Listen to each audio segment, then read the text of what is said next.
श्री स्वामी समर्थ. शुक्रवारी 28 ऑगस्टला श्रावण महिन्याची पौर्णिमा म्हणजेच नारळी पौर्णिमा आलेली आहे.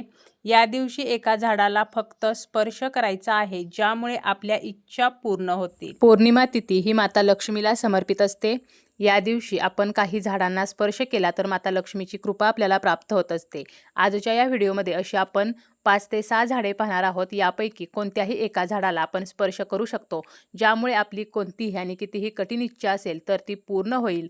आपल्या घरातील 7 जन्माचे जे दारिद्र्य आहे, गरिबी आहे, तर ती सुद्धा नष्ट होईल आणि आपले भाग्य उजळेल. जे झाडे आहेत तर त्यापैकी पहिलं झाड आहे ते म्हणजे तुळशीचे झाड. तुळस ही आपल्या प्रत्येक हिंदूच्या दारामध्ये असतेच. आपल्या दारामध्ये तुळस असणे हे अत्यंत शुभ मानलेले आहे. परंतु पौर्णिमा तिथीला आपण जर तुळशीला काही वस्तू अर्पण केल्या तर माता लक्ष्मीच्या कृपेने आपल्या जीवनातील ज्या काही पैशाच्या अडचणी आहेत तर त्या नष्ट होत असतात. काय करायचं आहे तर या दिवशी सकाळी लवकर उठून स्नान करून स्वच्छ वस्त्र परिधान करून आपण जेव्हा तुळशीची पूजा करतो त्यावेळेला आपल्याला तुळशीला 2 वस्तू ज्या आहेत तर त्या अर्पण करायच्या आहेत. तुळशी मातेला आपल्याला चमच्याभर कच्चे दूध अर्पण करायचे आहे. जर आपल्याकडे चांदीची वाटी असेल तर चांदीच्या वाटीतून आपल्याला हे दूध अर्पण करायचे आहे. आणि जरी आपल्याकडे चांदीची वाटी नसेल तरी स्टीलच्या भांड्यातून आपण हे दूध अर्पण करू शकतो. आणि चिमूटभर हळद जी आहे तर ती सुद्धा तुळशीला अर्पण करायची आहे. हळद जी आहे तर ती माता लक्ष्मीला अतिशय प्रिय आहे. हळद माता लक्ष्मीला आकर्षित करत असते. त्याचप्रमाणे जेव्हा आपण तुळशीला कच्चे दूध अर्पण करतो त्यावेळेला आपला जो शुक्र ग्रह आहे तर तो सुद्धा मजबूत होतो आणि शुक्र ग्रह हा आपल्याला ऐशोआरामाचे जीवन देत असतो. ज्या व्यक्तीचा शुक्र ग्रह मजबूत आहे त्या व्यक्तीला आयुष्यामध्ये पैशाची कधीही कमी पडत नाही. म्हणूनच तुळशीला चिमूटभर हळद आणि चमच्याभर कच्चे दूध आपल्याला अर्पण करायचं आहे. संध्याकाळी तुळशी मातेजवळ आवर्जून तुपाचा दिवा लावायचा आहे आणि या दिव्यामध्ये आपल्याला 2 फूल असलेल्या लवंगा टाकायच्या आहेत. दिव्याची जी वात आहे तर ती उत्तरेला करायची आहे. तसेच आपल्याला तुळशी मातेला 11 प्रदक्षिणा घालायच्या आहेत आणि या प्रदक्षिणा घालताना ओम नमो भगवते वासुदेवाय नमः तर हा मंत्र म्हणत आपल्याला ह्या प्रदक्षिणा घालायच्या आहेत. संध्याकाळी जेव्हा आपण तुळशीजवळ दिवा लावतो त्यावेळेला 3 वेळेला महालक्ष्मी अष्टकम म्हणायचं आहे आणि 1 वेळेला विष्णू सहस्रनामाचं पठण आपल्याला करायचं आहे. तर अशा प्रकारे पहिलं झाड आहे ते म्हणजे तुळशीचं झाड. या तुळशीच्या झाडाची आपल्याला या दिवशी पूजा करून काही वस्तू आपल्याला अर्पण करायच्या आहेत. यानंतर दुसरं झाड आहे ते म्हणजे आवळ्याचे झाड. लक्ष्मी मातेची कृपा प्राप्त करण्यासाठी आवळ्याची पूजा आपल्याला या दिवशी करायची आहे. आवळ्याची पूजा केल्यामुळे अनेक जन्मापर्यंत आपल्याला त्याचे फळ मिळते. तसेच सर्व दुःखे दूर होतात आणि पैशाची कमतरता भासत नाही.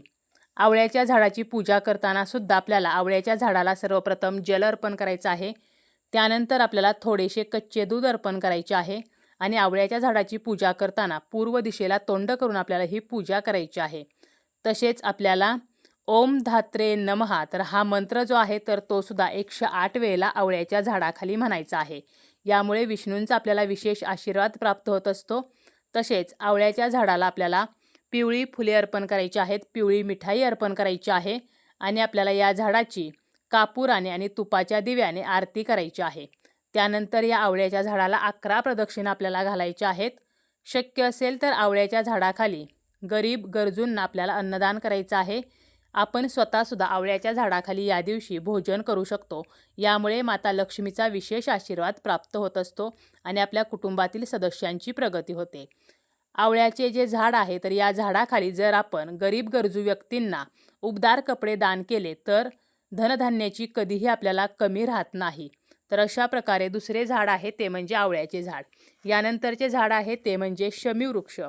शमी वनस्पती ही जीवनातील सर्व वेदना व त्रास दूर करते. पुराणानुसार श्रीरामांनी सुद्धा या वनस्पतीची पूजा केली होती. तसेच पांडवांनी वनवासात असताना त्यांची शस्त्रे या झाडावरच लपवली होती. म्हणून शमी वृक्ष हा अत्यंत शक्तिशाली वृक्ष मानला जातो. शमीच्या झाडाखाली आपल्याला या दिवशी तुपाचा दिवा लावायचा आहे. त्यानंतर शमी वृक्षाला जल अर्पण करायचं आहे, हळदी कुंकू अर्पण करायचं आहे, अक्षता अर्पण करायच्या आहेत, फुले अर्पण करायची आहेत. तसेच आपल्याला गुळ खोबऱ्याचा किंवा साखरेचा नैवेद्य हा शमीच्या झाडाला अर्पण करायचा आहे. आणि त्यानंतर आपल्याला शमीच्या झाडाला सुद्धा 11 प्रदक्षिणा घालायच्या आहेत. माता लक्ष्मीचं आणि श्रीहरी विष्णूंचं आपल्याला स्मरण करायचं आहे आणि आपल्या जीवनातील पैशासंबंधीच्या ज्या अडचणी आहेत तर त्या नष्ट व्हाव्यात म्हणून आपल्याला प्रार्थनासुद्धा करायची आहे. शक्य असेल तर या दिवशी शिवपिंडीवरती आपल्याला कमीत कमी एक शमीपत्र जे आहे तर ते अर्पण करायचं आहे, कारण शंकरांना शमीपत्र अर्पण करणे हे अत्यंत शुभ मानलेले आहे. यामुळे शिवांचे सुद्धा आपल्याला आशीर्वाद जे आहेत तर ते प्राप्त होत असतात. शमीच्या झाडाची पूजा केल्यामुळे आपल्या जीवनातील सर्व वेदना आणि समस्या नष्ट होतात, तसेच धनसंपत्तीमध्ये वाढ होत असते. यानंतरचं झाड आहे ते म्हणजे केळीचे झाड. धार्मिकदृष्ट्या केळीच्या झाडाला सुद्धा विशेष महत्त्व आहे. केळीच्या झाडाची पूजा केल्यामुळे गुरुग्रह मजबूत होतो, तसेच विष्णू व माता लक्ष्मी प्रसन्न होतात.